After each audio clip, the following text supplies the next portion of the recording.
नमस्कार, स्वराज एक्सप्रेस के खास प्रोग्राम जनता मांगे जवाब में आपका स्वागत है। मैं हूं आपके साथ एसके त्रिपाठी।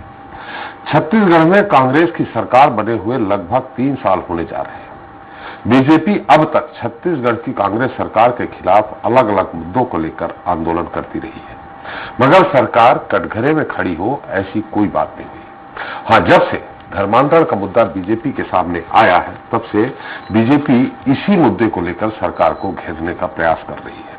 इस पर कांग्रेस का कहना है कि आप आंकड़े उठाकर देख ले, भाजपा शासनकाल में जितने चर्च बने हैं उतने कभी नहीं बने हैं।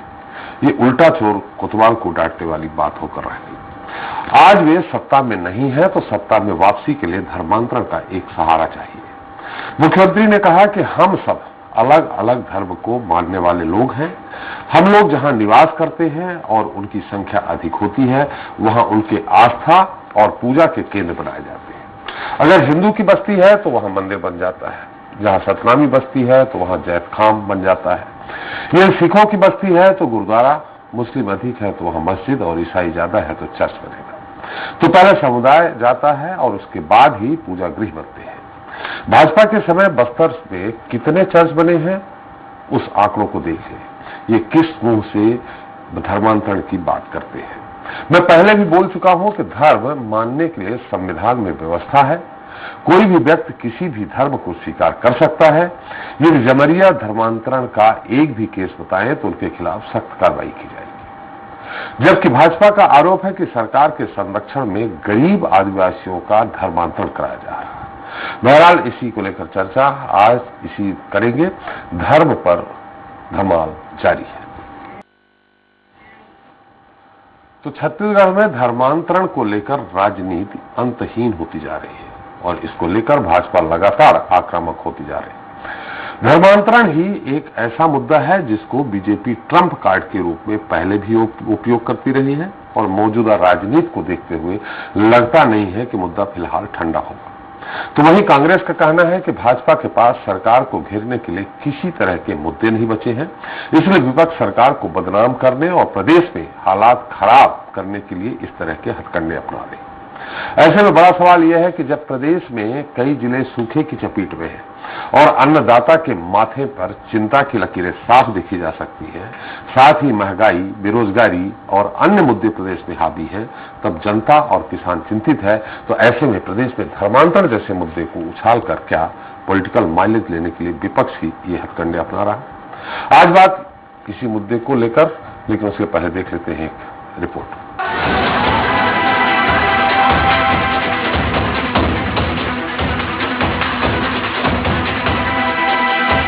छत्तीसगढ़ में मुद्दे तो कई हैं, लेकिन धर्म को लेकर जो सियासत शुरू हुई है वो लगातार जारी है। इस मुद्दे को लेकर लगातार बीजेपी मुखर है। साथ ही बीजेपी इस पूरे मामले को भुनाने में कतई पीछे नहीं है। दरअसल रायपुर से ये तस्वीरें सामने आई जिसमें आप साफ तौर पर देख सकते हैं कि कैसे कुछ लोग थाने के अंदर एक शख्स पर हमला कर रहे हैं। उस पर जूता चलाया जा रहा है। जिस शख्स पर भीड़ हमला कर रही है वो एक पादरी है, जिस पर आरोप है कि वो रायपुर के भाटगांव में लोगों का धर्मांतरण करता है। इसी आरोप के आधार पर पहले रायपुर के पुरानी बस्ती थाने में हिंदू संगठन के लोगों ने बवाल किया। उसके बाद पूरे मुद्दे पर भाजपा मुखर हो गई। इस संवेदनशील मुद्दे को उसने इतना तूल दे दिया है कि घटना का ऐसा असर हुआ, न सिर्फ थानेदार को निलंबित कर दिया गया बल्कि रायपुर जिले के एसपी का भी रातों रात ट्रांसफर हो गया। लेकिन बीजेपी इस मुद्दे को लेकर हमलावर हो गई है और राज्य सरकार पर धर्मांतरण को बढ़ावा देने का आरोप लगा रही है। हालांकि सरकार इसे पूरी तरह से नकार रही है। पुरानी बस्ती थाने के भाटागांव समेत राजधानी के कई अलग अलग हिस्सों में धर्म विशेष के अनुयायियों के द्वारा हिंदू समाज के गरीब और वंचित लोगों को प्रलोभन देकर उनका धर्म परिवर्तन कराए जाने की लगातार शिकायतें की गई हैं। घटना के बाद बीजेपी धर्मांतरण के मुद्दे पर फिर से आक्रामक हो गई। इस मामले में भाजपा ने रायपुर में बड़ा धरना प्रदर्शन भी किया। धर्मांतरण करने वालों के खिलाफ में एफआईआर दर्ज क्यों नहीं की जा रही, उनको गिरफ्तार क्यों नहीं किया जा रहा है? और ये लड़ाई की शुरुआत है, लगातार हम इसका विरोध करते रहे हैं। ये सरकार का ईंट से ईंट हम बजा देंगे अगर छत्तीसगढ़ में धर्मांतरण नहीं रुकेगा। धर्मांतरण के नाम से ड्रामा करने वाली भारतीय जनता पार्टी के पूर्व मुख्यमंत्री, वर्तमान भारतीय जनता पार्टी के राष्ट्रीय उपाध्यक्ष डॉक्टर रमन सिंह के राज में धर्मांतरण इस प्रदेश में बहुत तेजी से बढ़ा। भारतीय जनता पार्टी यह बताए कि रमन राज में, जसपुर इलाके में, बस्तर इलाके में जो तेजी से धर्मांतरण हुआ, गांव के गांव दूसरे धर्म को स्वीकार कर लिए, तब भारतीय जनता पार्टी के नेता मुंह में दही जमाकर क्यों बैठे थे? वही सत्ता में आने के बाद कांग्रेस ने जिस तरह से किसान और छत्तीसगढ़ियावाद के मुद्दे को हाईजैक कर लिया, लिहाजा चुनाव से पहले बीजेपी एक बड़े मुद्दे की तलाश में है। ऐसे में बीते कुछ दिनों से बीजेपी जिस तरह धर्मांतरण के मुद्दे को सरकार के खिलाफ हथियार बनाती आई है, ऐसे में बड़ा सवाल यह है कि क्या धर्मांतरण पर जारी धमाल खत्म होगा? रायपुर से धीरेन्द्र गिरी गोस्वामी की रिपोर्ट। इस पर ज्यादा चर्चा करने के मौजूद हैं बीजेपी प्रवक्ता श्रीचंद सुंदरानी जी हैं और कांग्रेस प्रवक्ता रमेश पल्याणी जी हैं। आप दोनों लोगों का बहुत बहुत स्वागत है हमारे खास कार्यक्रम में, और वरिष्ठ पत्रकार बाबूलाल शर्मा जी भी हमारे साथ हैं, आपका भी स्वागत है। पहले सुंदरानी साहब, निश्चित तौर पे अच्छा प्रदर्शन रहा, आपको बधाई हो, बीजेपी को बधाई हो। जी धन्यवाद आदरणीय त्रिपाठी जी। जी, कब तक करेंगे प्रदर्शन? हो गया, बहुत सारे मुद्दे हैं, किसानों का मुद्दा है, वर्षा का मुद्दा है, अन्य दूसरे मुद्दे हैं, ये कब तक करेंगे? देखिए आदरणीय त्रिपाठी जी, लगातार भारतीय जनता पार्टी जो 36 वादे किए थे भूपेश बघेल जी की पार्टी ने, भूपेश बघेल जी की सरकार ने लगातार, चाहे वो शराबबंदी का मुद्दा हो, बेरोजगारी का मुद्दा हो, या संपत्ति कर हाफ करने की बात हो, तो निराश्रितों को पेंशन देने की बात हो, मैं सारे धर्म के मुद्दे की बात कर रहा हूँ आदरणीय सुंदरानी साहब। मैं धर्म के मुद्दे पे जो आज मदर थाने का घेराव किया, धर्म के मुद्दे पे ये मैं बोल रहा हूँ, धर्म का मुद्दा कब तक करते रहेंगे? मैं उसी मुद्दे पे आ रहा हूँ आदरणीय त्रिपाठी जी। 4 तारीख को, 4 सितंबर को हमने एसपी को ज्ञापन दिया कि भाटा गांव में धर्मांतरण हो रहा है पुरानी बस्ती थाने में। 5 तारीख को फिर हमारे पार्टी के कार्यकर्ता गए पुरानी बस्ती थाने में, लेकिन हमारे कार्यकर्ताओं की सुनी नहीं गई। धर्मांतरण कराने वालों के खिलाफ हमने एफआईआर दर्ज करने की मांग की, एफआईआर दर्ज नहीं हुई, बल्कि धर्मांतरण कराने वाले पादरी और उनके सहयोगी पुरानी बस्ती थाने के बाहर खड़े होकर संविधान को चुनौती दे रहे हैं, संविधान को जला देने की बात कर रहे हैं। संविधान की धारा के तहत हम धर्मांतरण करेंगे, कर रहे हैं, इस बात का खुलेआम उन्होंने वीडियो वायरल किया है। न्यूज चैनल के सभी संवाददाताओं से बातचीत करते हुए उन्होंने स्वीकार किया कि हम धर्मांतरण कर रहे हैं। उसके बाद भी भूपेश बघेल जी की सरकार धर्मांतरण कराने वालों के विरुद्ध एफआईआर दर्ज नहीं कर रही है, जबकि भूपेश बघेल बार बार ये कहते हैं कि एक भी थाने में रिपोर्ट नहीं है। हमने हलफनामे के साथ धर्मांतरण जिनका हो रहा है उन्होंने हलफनामा दिया, हलफनामे की कॉपी हम लोगों ने थाने में दी, एडिशनल एसपी को रायपुर को दी, लेकिन उसके बाद भी एफआईआर दर्ज होती है। जो धर्मांतरण का विरोध करने कार्यकर्ता हमारे गए, उनके विरोध में 10 पहले 7 कार्यकर्ताओं के खिलाफ बेलेबल धाराओं के तहत एफआईआर दर्ज होती है। उस एफआईआर दर्ज में टीआई को वहां से लाइन अटैच किया जाता है, एसपी को रायपुर से हटा दिया जाता है, इसलिए कि वो दबाव में काम नहीं कर रहे थे, इसलिए उनको वहां से हटा दिया गया। उसके बाद 4 धाराएं और लगा दी गई, नॉन बेलेबल धाराएं लगा दी गई। लेकिन जिन्होंने धर्मांतरण किया, जिन्होंने राष्ट्र के संविधान को, जिसको डॉक्टर बाबा साहब आम्बेडकर ने संविधान को बनाया था, उस संविधान को जला देने की बात की, इनके खिलाफ तो राष्ट्रद्रोह का मामला भी चलना चाहिए। धर्मांतरण की धारा भी इनके विरुद्ध लगनी चाहिए। हमने कल भी पुरानी बस्ती थाने का घेराव किया और ज्ञापन दिया और मांग की कि कल सुबह 11 बजे तक, आज सुबह 11 बजे तक का हमने समय दिया कि उन धर्मांतरण कराने वालों के खिलाफ एफआईआर दर्ज की जाए, उन्हें गिरफ्तार किया जाए, लेकिन गिरफ्तारी नहीं हुई, न ही एफआईआर दर्ज हुई, क्योंकि भूपेश बघेल की सरकार धर्मांतरण को प्रोत्साहन देना चाहती है, धर्मांतरण कराना चाहती है। बिल्कुल सुंदरानी साहब, आज बड़ा धारा प्रवाह है, आप एकदम वक्तव्य अपना दे रहे हैं, बिल्कुल हम कहीं रुकने का न किंतु परंतु, कहीं कामा फुल स्टॉप तो होना चाहिए कहीं न कहीं। बस समझ गया त्रिपाठी जी, मुद्दा इतना बड़ा सेंसिटिव है, छत्तीसगढ़ की फिजा को बदलने का काम किया जा रहा है, छत्तीसगढ़ को असम और केरल जैसे प्रांत के रूप में परिवर्तित। बिल्कुल, फिर धारा प्रवाह हमारा बिल्कुल शांत प्रदेश है हमारा छत्तीसगढ़। जी, बिल्कुल सही, शांत प्रदेश है। कल्याणी से उत्तर तो ले लूं, बहुत अच्छा मुद्दा है ये, आपको 2023 तक इसको रखे रहिएगा। यही मुद्दा बैतरणी पार कराएगा बीजेपी को, यही मुद्दा बैतरणी। त्रिपाठी जी, निश्चित रूप से हम इस सरकार को बेनकाब करेंगे। तो नीचे तक ले जाएंगे जी। तो पूरे प्रदेश में ये मुद्दा चलेगा। ये समझ रहे हैं हम लोग, प्रलोभन देके बिल्कुल बिल्कुल, ये हम समझ रहे हैं सुनारी साहब, हर समाज के लोगों का धर्मांतरण कराया। ये हम समझ रहे हैं कि किसान का मुद्दा भूपेश सरकार के खिलाफ नहीं चलेगा, अन्य और मुद्दे नहीं चलेंगे, क्योंकि उसमें अच्छा खासा काम कर दिया है उन्होंने, इसलिए ये मुद्दा बहुत अच्छा चलेगा। 2023 तक रखे रहिए सुनारी साहब, धारा प्रवाह इसी तरह बोलते रहिए। हम आपको विधानसभा के अंदर देखेंगे, पक्ष विपक्ष में है, ये अलग मुद्दा है, पर हम विधानसभा में देखेंगे। आप ब्राह्मण देवता आशीर्वाद करिएगा, निश्चित रूप से हम सफल होंगे। जी जी जी। अब ये अलग बात है कि पक्ष में रहेंगे विपक्ष में रहेंगे। बलियानी साहब बहुत अच्छा, सुंदरानी साहब ने अपनी बात पूरी कही, कहीं भी उन्होंने स्टाफ नहीं लिया, हमें लग रहा था कहीं सांस भी लेंगे कि नहीं लेंगे, लेकिन जो वो कह रहे हैं उसमें कितनी सत्यता है। जैसा वो कह रहे हैं कि धर्मांतरण जो करा रहे हैं उनका हलफनामा दे करके उनके खिलाफ सूचना दी गई, फिर भी उनके खिलाफ एफआईआर दर्ज नहीं हो रही। अभी भी वो कह रहे हैं कि उनको बचाया जा रहा है, इसमें कितनी सच्चाई है?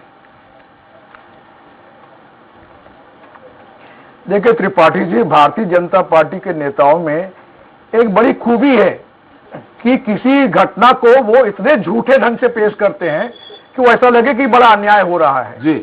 तो वही सुंदरानी जी भी वही काम कर रहे हैं, जो मोदी जी से लेकर निचले स्तर तक एक ही काम चलता है कि इतना झूठ फैला दो जी कि वो सच लगने लगे जी। ये गोबल्स की थ्योरी पे काम करने वाली बात है।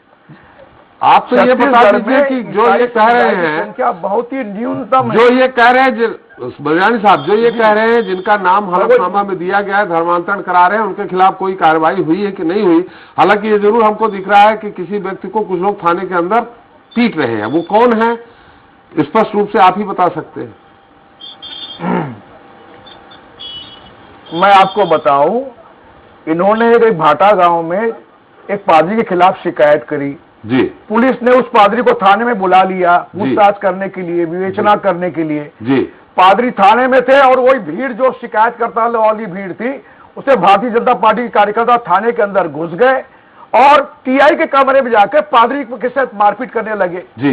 अब ये बताइए, कानून इनको हाथ में लेने का अधिकार मिल गया क्या?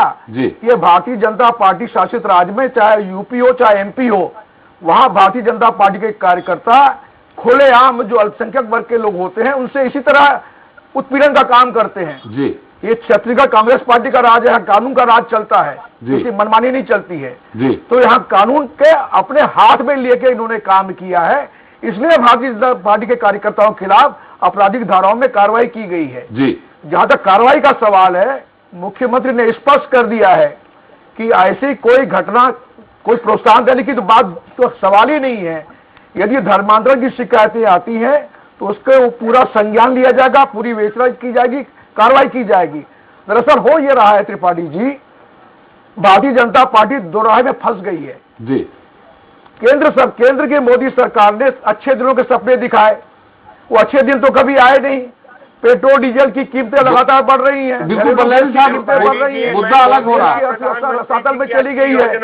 सुंदरानी साहब आ रहा है, नहीं मैं बता रहा हूँ, सुंदरानी साहब आ रहा है। बलियानी साहब मैं ये पूछना चाह रहा हूँ, मैं आ रहा हूँ बलियानी साहब मैं ये पूछना चाह रहा हूँ कि जिन लोगों ने मारपीट की उनके खिलाफ आपने प्रकरण दर्ज कर लिया, अच्छी बात है। क्या जो ये शिकायत कर रहे हैं, हलफनामा देके कि अमुक व्यक्ति धर्मांतरण करवा रहा है, और जैसा सुंदरानी जी ने कहा है कि उनका वीडियो है, उन्होंने संविधान को नहीं मानने की बात कही है, और साथ में वो ये भी कह रहे हैं कि प्रेस वालों के सामने भी वो स्वीकार कर रहे हैं कि वो संविधान को नहीं मानेंगे। इसमें कितनी सच्चाई है, और उनके खिलाफ कोई कार्रवाई की है अगर सुंदरानी जी सही बोल रहे हैं तो? इसमें त्रिपाठी जी ऐसा कोई वीडियो सामने हमारे नॉलेज में आया नहीं है, न प्रेस के सामने उन्होंने संविधान के खिलाफ कोई बात की है जी। और पुलिस इसको पूरी विवेचना कर रही है, यदि दोषी पाए जाएंगे तो उनके खिलाफ कठोर कार्रवाई की जाएगी। त्रिपाठी जी, मैं एक बात स्पष्ट कर दूं, भारतीय जनता पार्टी को छत्तीसगढ़ में कांग्रेस के खिलाफ कोई मामला नहीं मिल रहा है जी। इनको महंगाई नहीं दिखाई दे रही है, इनको बेरोजगारी दिखाई नहीं दे रही है। ये भावनाओं के साथ खिलवाड़ करके अपनी वैतरणी पार करने के लिए राजनीति कर रहे हैं। इनका कोई मतलब नहीं धर्मांतरण से, ये केवल एक धार्मिक भावनात्मक इशू बनाकर छत्तीसगढ़ के शांत वातावरण को बिगाड़ना चाहते हैं भारतीय जनता पार्टी के लोग। अगर धर्मांतरण हो रहा है तो वहां एक पूरा बहुत लंबी उनके पीछे हिस्ट्री है, लंबा उनके साथ लोग जुड़े हैं। मैंने देखा है, आप ज्यादा बेहतर जान सकते हैं, दिलीप सिंह जूदे जी ऑपरेशन घर वापसी करते थे, पैर धोते थे, जनेऊ देते थे, लेकिन जब एक आप भी जानते हैं दूरस्थ अंचल में जो आदिवासी रह रहा है, जब उसको दवाई की जरूरत पड़ती है, जब उसको बच्चे की शिक्षा की जरूरत पड़ती है या भूख मिटाने की जरूरत पड़ती है, उस समय ये लोग जो भी वहां पादरी होते हैं, जो भी इस क्रिश्चियन धर्म से हैं, वो लोग उनकी मदद करते हैं। और उस मदद के बीच में वो धीरे धीरे, जो मैंने थोड़ा सा देखा है अंदर जाकर के, वो उनको शाम को प्रार्थना सभा में बुलाते हैं, सुबह बुलाते हैं कि आप प्रार्थना में आइए, आप जो भी धर्म रखना रखिए, लेकिन वो धीरे धीरे प्रभावित होकर बदलते हैं। मैंने कहा ना प्रभावित करते हैं, मैंने कहा उसी चीज को कहा, मैंने शॉर्ट में किया, क्योंकि मैं इसमें बैठा हूँ, डिबेट में बैठा हूँ, शॉर्ट में मतलब प्रभावित करते हैं, इन्हीं तरीकों से प्रभावित करते हैं, पैसा देते हैं, शिक्षा में मदद करते हैं, मददगारी करते हैं, चमत्कार दिखाते हैं, चंगाई करके इनका एक करते हैं सम्मेलन, उसमें दिखाते हैं, उसे प्रभावित करते हैं, फिर कहते हैं कि आप हमारे साथ आ जाइए। लेकिन अगर इनको आप धर्मांतरण रोकना है तो ये इनको भी जरूरत पूरी, दिलीप सिंह जैदी जो ऑपरेशन घर वापसी में वापस हिंदू बनाते थे, फिर वो चले जाते थे, तो ये चीजें अलग हैं। सुंदरानी साहब, क्या प्रमाण है आपके पास? देखिए, मैंने आदरणीय त्रिपाठी जी पहले ही कहा कि एक हलफनामा जिसमें 50-50 हजार रुपए देने की बात कही है, शिक्षा की बात, ये स्वास्थ्य की बात, जिस प्रकार जिसका धर्मांतरण कराया जा रहा था उसने हलफनामा दिया जी, निश्चित रूप से हलफनामा दिया है, वो हमारे पास है और हमने वो थाने में भी दिया है। थाने में पादरी और उनके सहयोगियों को बुलाया जाता है, मेहमान नवाजी की जाती है, थाने में बिठा के चाय पिलाया जाता है, जिनके खिलाफ हम आपराधिक प्रकरण दर्ज करने जाते हैं उनको मेहमान नवाजी थाने में दी जाती है। ये दृश्य है यहाँ का। इसके लगातार इसको मीडिया में भी ये सारी बातें आ रही है और जो उन्होंने कहा है, पादरी जी ने जो बयान दिया है वो भी इसी प्रकार का बयान है कि हाँ, हम धर्मांतरण कराते हैं, हम धर्मांतरण कराते रहेंगे। और ये कहाँ है? हमको ये कहाँ है? ये कहाँ आपके पास वीडियो है क्या? भेज देता हूँ, मैं आपको वीडियो भेज देता हूँ त्रिपाठी जी। बिल्कुल, निश्चित रूप से है। मैं चुनौती के साथ कह रहा हूँ कि ये पादरी की इतनी हिम्मत होगी कोई संविधान के खिलाफ की बात करेगा? सुंदरानी जी, देखिए, उतना झूठ मत बोलिए। पादरी की इतनी हिम्मत होगी, बोलेगा कि मैं कानून अपने हाथ में लूंगा और थानेदार उसको तुरंत बंद कर देगा। अरे करना नहीं, गलत बयानी कर रहे हैं, आप गलत बयानी कर रहे हैं, सपोर्ट कर रहे हैं आप धर्मांतरण कराने वाले। अरे हमारे लिए पादरी कोई महत्व नहीं है, कानून का राज है। हम क्यों बचाव करेंगे? हमने कानून का राज आदिवासियों को आर्थिक रूप से मजबूत करने का काम किया है ताकि कोई उनको लालच नहीं दे सके।